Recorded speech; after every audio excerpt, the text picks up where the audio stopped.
club, seen this girl, thick as fuck with a cup. She put it down, I picked it up. Yup, I drunk a liquor up. Looked across the bar, and I seen what I was looking for. What took a broad so fine, I probably even lick it up. Listen, ma, this your boy Lazy out for Carolina. Wouldn't mind spending time putting something in your mind, or maybe I could take that time to take that crook up out your spine. She asked me for a glass of wine, hit her with my favorite line. Ain't got no money. She said, what? I don't speak rewind, but you so fine. I'ma say this one more time. Ain't got no money. And guess what else? Ain't got no fancy car. She said, that's alright. She puts a jag and tipsy off the drink she had. And she really need my help to make it back to the pad. We had the light off in a jag. She put her head up in my lap. Made your boy feel relaxed. This is how a nigga act when ain't got no money. What? Ain't got no money. And all she heard was this. Ain't got no money. And guess what else? Ain't got no fancy car. Yeah. Ain't got no money. What? Ain't got no money. And all she heard was ain't got no money. And guess what else? Ain't got no fancy car. Now I'm at the car show, seen this model taking pictures on the Volvo, sipping hypno out the bottle. My game's in its fullest throttle till she say she like them ballers. That rolling cars equipped with drivers. Listen, mama, ain't got no fancy car. but can you deal with the real nigga that pack a lot of shit with him? Stay with him through the grind. When he get on top, he still with you. My game nigga had a face, froze up like a still picture till she remembered. Ain't got no fancy car. I'm like, whoa, mama, I'm unique. My game ain't like a whole lot of niggas that doing me, tricking like they globetrotters. I got enough dollars that'll help us roll out, but ain't got no fancy car. she said that's really cool, I'm feeling you. Plus you looking kinda cute, but it's something I ain't telling you. I ain't got no money too, so how can I roll out with you when we walking in the same shoes? Cause ain't got no fancy and all I car. heard was this. Ain't got no money. What? Bitch. Ain't got no money. And all I heard was ain't got no money. and guess what else? Ain't got no This fancy bitch car. told me this. Ain't got no money. Like what the fuck?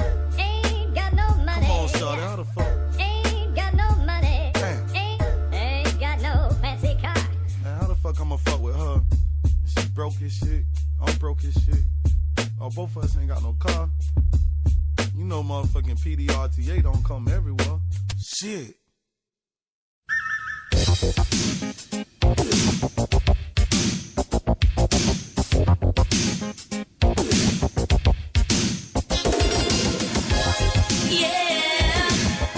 Hey, welcome back to the show, man. Happy Friday to you. This is the Doug Stewart Show. A fantastic, freaky, funny football Friday. The number to the show is 404-382-0338. You can also email me at doug@thedugstewartshow.com. Make sure you cast your vote for this week's Buster of the Week in Sports, Entertainment, and Beyond by going to Stewart Media and Entertainment's Facebook chat group. And at the very top of the page, you see the poll. Your nominees are Conor McGregor, the Orange Dude, Sammy Sosa, Lonzo Ball, Joe Montana, and that Ninja. So go and cast your vote, and we got your results a little bit later in today's show. No player has recorded a triple-double in the 13-year history of the NBA's Las Vegas Summer League before Lonzo Ball has done it twice already.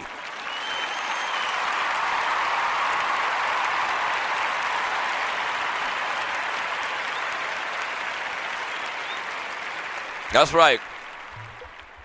On Thursday night, man, Lonzo Ball, the number 2 overall draft pick in this year's NBA draft, made it 2 triple-doubles in 4 Summer League games. He again struggled with his shot on Thursday, though. He's really got to work on that. But, I mean, it's early, all right? So the guy struggled on his shot a little bit. He's missed 8 of his 10 three-point attempts and was 6 of 20 from the field overall. His 12 assists were as many as the Cavaliers had as a team. That's not good. And once again, it is only Summer League basketball. I got to keep telling myself, reminding myself that. But he's created, a lot of buzz, man. Instead of wearing his own Zo 2 shoes,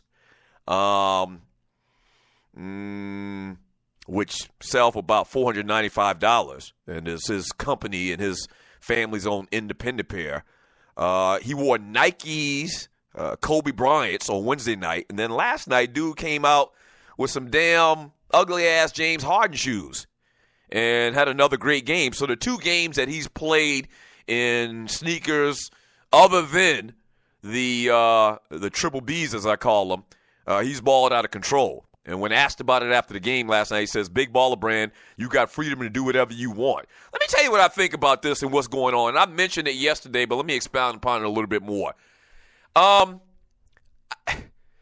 The only rationale reason that I can come up with is that basically he's showing him what he can do on the court. You know, he's proven himself right now.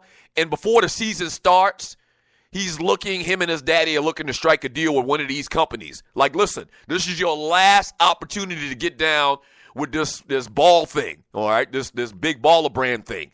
And they're marketing it, you know. So he's giving each an opportunity. I wouldn't be surprised if he comes out tonight in Converse or Under Armour or something like that. But that's what it is. I don't think it's that big of a problem. I wish that they would continue to try to push their own brand. You know, I'm all in favor of that. I mean, hell, that's what I do here is I try to push the brand of Stewart Media and Entertainment and the Doug Stewart Show and all the different shows that we have on the network. I understand branding. Clearly, I do. But maybe within the time when they release these sneakers, and now they've realized that it's a lot more work than we thought it would be. And maybe they realize that these things ain't selling as fast as we thought they could be. So maybe we should go back to motto number 2, which was the motto that's been around for the last 30 years, where Michael Jordan has this Jordan brand, but it's carried and it's distributed by Nike. And at some point, the Jordan brand overtakes the Nike brand. And at the same time, they can sign a $500 million deal. Now, remember, Lonzo and his daddy, LeVar, said they wanted a $1 billion deal. Once again, you know, there's no law against changing your mind. Just like I said, in the last couple of months since these things have come out and this whole, you know, story has come out about their own brand of sneaker, maybe they realize that this shit ain't easy as we thought it was going to be, simply. And, you know, maybe they're going to try a different route. So you got to imagine, and you're listening to the Doug Stewart Show, you got to imagine that these executives at Nike, these executives at Adidas, at Converse, at Fila, at British Knights, I don't care where it is. You got to imagine, this kid doesn't have a deal right now. And remember, when LeBron came into the league, and a lot of these players, by the time they play their first NBA game, they've already got a deal. You remember before LeBron played his first game, I think he had got like a $50 million deal or $90 million. It was something crazy from Nike before he played in his first NBA game. So right now, Lonzo's a free agent. And this is all just speculation by me. This is just what I think about it. Everybody's crapping on this kid, man, saying, why is he wearing these other sneakers? Clearly, they play chess. You know, they're not playing checkers. LeVar has been very smart, very business savvy, in my opinion, about the promotion of this kid and what he can do. So imagine if you're an executive and you had some early discussions a while back before the big baller brand came out. You had some discussions, you're Nike, you had some discussions with LeVar, and he told you about this, and then you backed away. Or Converse or Puma, and you backed away, okay? Now, after this dude done got 2 triple-doubles in the Summer League, after he went for 36 points, you know, knocking off a little bit of rust because he hadn't played a basketball game in 3 months, knocking off a little bit of rust from the first game, now you got to say to yourself, yeah, we probably need to go ahead and bow down to their demands to a degree, but we need to sign this kid. Because the way it looks right now, this kid is going to be a special player. And you'd hate to miss out on a special generational type player because of pride and ego. F that. These cats in business to make money. So that's what I think is happening right now, is they're trying to reopen the dialogue between them. I'm talking about the Ball family and these major shoe companies. What are your thoughts, man? 404-382-0338.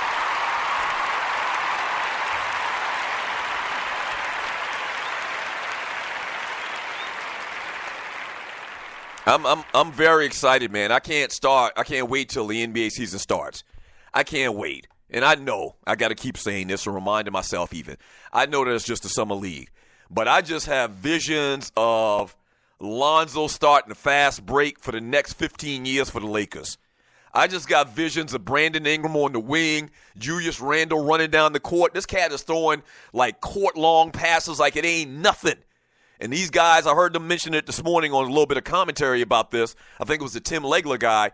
Like, you got to understand, Like, when these guys realize that their head need to be on a swivel at all times, they're going to react better to these passes. These are summer league guys. Most of these guys not even going to be playing when the season starts. And so after a couple of games, after a couple of weeks, after a couple of months, Brandon Ingram and Julius Randle and the Pope kid that they just signed, man, they realize they're going to have to keep their head on a swivel because this kid is going to get you in good position. You're going to have a great shot from this kid for a long, long time, man. And as a Laker fan, I'm just giddy. I'm sorry. It's not good news for a lot of you. It's not good news. And I know a lot of y'all mad and a lot of y'all hate it. Why you keep talking about this? Because this is the top story in sports. Stop it. And you understand, you haters, you New York Knicks fans, punk-ass New York Knicks fans, and every other team in the NBA, you've been praying and praying for the downfall of the Lakers, and it's been bad for the last couple of years. But damn it, I see light at the end of the tunnel. I see light at the end of the tunnel.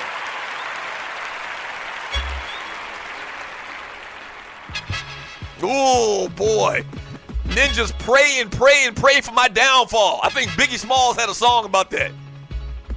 Ninjas pray and pray and pray for the Lakers' downfall.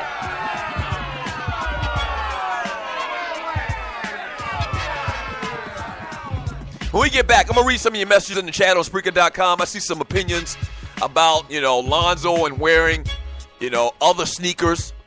And I'm not saying I'm right or my thoughts about this are right.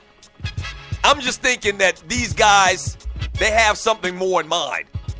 It can't just be that simple. They couldn't just, drop the whole idea of their sneaker brand and say, we're going to wear other company sneakers. It can't be that simple. I just don't believe that. But, that's just my thoughts. But I'll see what you got to say when we get back from the break. This is a fantastic, freaky, funny Football Friday. You're listening to the Doug Stewart Show. Do not go away. Stay right there. All right, back in a few minutes.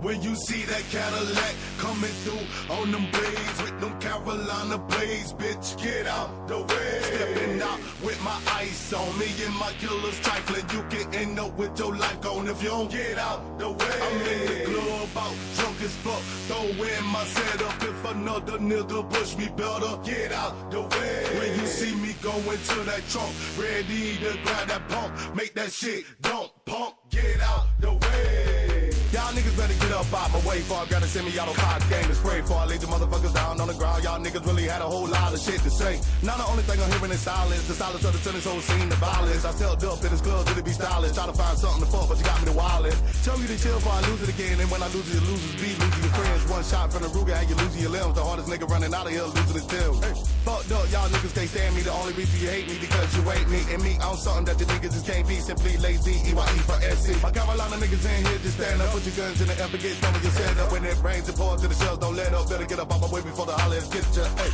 before the hollers wet ya, have your body leaking like a bottle of ketchup. If you in my way, your best bet is just to do what the song say, bitch, and get out the way. When you see that Cadillac coming through on them blades with them Carolina blades, bitch, get out the way. Stepping out with my ice on me and my killers trifling. You can end up with your life gone if you don't get out the way. I'm in the club out drunk as fuck, throw in my setup. If another nigga push me better, get out the way. When you see me go into that trunk, ready to grab that pump, make that shit dump, pump, get out the way. Lazy out in the VIP, holding it down. Forget the crystal, me and my niggas throwing the crown. Hicking up about the liquor, I'm controlling it now. I'm holding a pound, that'll leave a hole in the crowd. Blow. Ace in the club, wildin' out. We get it hot up in this bitch, call the firehouse. If a nigga in my way, we gonna stomp him out. Have it looking like we trying to put a fire out. Nigga, catch your breath. You in my way, it's only right that you catch your left. I'm on the edge and you about to push me over the cliff. The rat to explode, how you leaking all over yourself. Ew. SC, you hear a bunch of niggas tripping, sipping on the Belvedere, rich neck, little like a chandelier. I'm in the caddy while you crack up in the Cavalier. Yeah, I'm taking over the spot, cocking the Glock. I'm in here calling the shots. I do this